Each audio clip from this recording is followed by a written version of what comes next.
বাংলাদেশের 23তম বিদেশি কোচ হিসেবে আনুষ্ঠানিকভাবে মাঠের কাজটা কিন্তু শুরু করেছেন হাভিয়ার কাবরেরা।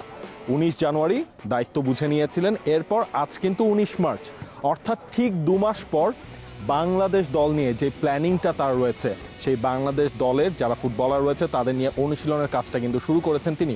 2 মাস মাঠে বসে বাংলাদেশ প্রিমিয়ার লিগের ম্যাচগুলো দেখেছেন, নিজের সেরা 23 চূড়ান্ত করেছেন। সামনে মিশন কিন্তু একটাই, মালদ্বীপ এবং মঙ্গোলিয়ার ফিফা ইন্টারন্যাশনাল ফ্রেন্ডলি সেই মিশন। সেই মিশনগুলোতে আসলে বাংলাদেশ কেমন করবে, কতটাই বা তিনি সময় পাবেন। মাত্র 3 দিন কিন্তু বাংলাদেশ নিজেদের দেশে অর্থাৎ হচ্ছে বসুন্ধরা কিংস অ্যারেনায় কিন্তু প্র্যাকটিস করবে। এরপরে কিন্তু হচ্ছে 24 তারিখ যে ম্যাচ রয়েছে মালদ্বীপের এগেনস্টে, সেটার জন্য কিন্তু তারা যাত্রা শুরু করবে। তার আগে হাভিয়ার ক্যাবরেরা তার এই মাঠের অনুশীলনটা শুরু করেছে।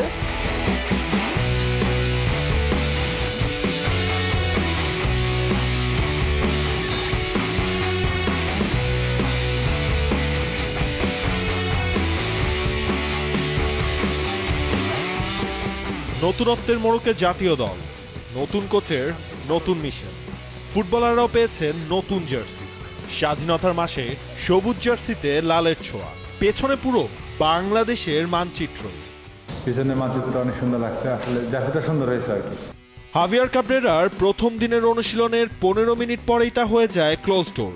শুক্রবার ক্যাম্পে রিপোর্টিং দিয়ে শুরু, শনিবার সকালে হয়েছে থিওরিটিক্যাল সেশন, এরপরই বসুন্ধরা কিংস অ্যারেনায় 2 ঘন্টার অনুশীলন।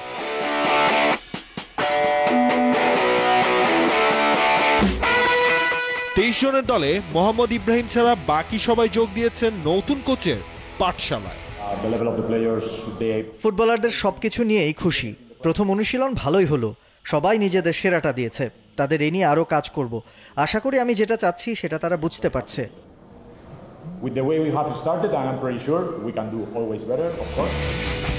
এই নিয়ে 7 মাসের মধ্যে চতুর্থ কোচের অধীনে বাংলাদেশ। কোচ বদলেছে কোচিং এর ধরন। জেমি থেকে অস্কার হয়ে লেমোস ঘুরে এবার ক্যাবরেরা। ফুটবলাররা কতটুকু মানিয়ে নিতে পারছেন নতুন কোচের নতুন ফর্মুলায়? আমাদের পেশাটাই এইরকম যে যখন যে আসবে তার সঙ্গে মানিয়ে নিতে হবে। আপনারাও কিন্তু এমন যে আপনারা যদি এক টিভি চ্যানেল থেকে আরেকটা টিভি চ্যানেলে যান, আপনাদের কিন্তু কাজ ওইভাবে করতে হবে। তো আমাদের প্রফেশনটাও এরকম যে আসবে তার সঙ্গে মানিয়ে নিতে হবে এবং খুব দ্রুত, এখানে কোনো সময় নেই। এবং আমরা চেষ্টা করবো খুব দ্রুত মানিয়ে নেওয়ার জন্য। বলে খেলবো বেশি, বিল্ড আপ ফুটবল। তো আপনারা তো জানেনই এর আগে আমাদের কোচ ছিল জেমিরে, ও পছন্দ করতো ইংলিশ ফুটবল। তো আমাদের যে এখন কোচ উনি স্প্যানিশ, তো স্প্যানিশ ফুটবল তো অবশ্যই আমরা বিল্ড আপ ফুটবল আমাদেরকে মিটিংয়ে আজকে দেখাইছে, সেটা আমরা মাঠে করছি এবং ভালো রিদম ছিল প্র্যাকটিসে। আমরা সেভাবেই করার চেষ্টা করছি উনি যেভাবে বলছে। প্রথমবারের মতো জাতীয় দলের রাডারে এসেছেন 2 তরুণ, ঈসা ফয়সাল আর মেরাজ হোসেন। স্বপ্নের ঘোর কাটিয়ে এবার বাস্তবে বড় মঞ্চে নিজেদের প্রমাণের মিশন। বড় ভাইদের সাথে তো আজকে ট্রেনিং করলাম, সব মিলে ভালো লাগলো। বড় ভাইদের কাছ থেকে নতুন সবাই অনেক অন্য ক্লাব থেকে আসছে, সবার কাছ থেকে কিছু শিখছি, ভালো লাগছে, সবাই এনজয় করছি প্র্যাকটিস। প্রথম অ্যাসাইনমেন্টটাই ক্যাবরেরার অ্যাসিড টেস্ট। সাউথ এশিয়ার পাওয়ার হাউস মালদ্বীপের বিপক্ষে নামার আগে দেশে আর মাত্র 2টা সেশন পাবেন নিজের ধারণা ফুটবলারদের মাঝে ছড়িয়ে দিতে। Neville Khan, T Sports. For more updates, subscribe to our YouTube channel and click on the bell icon.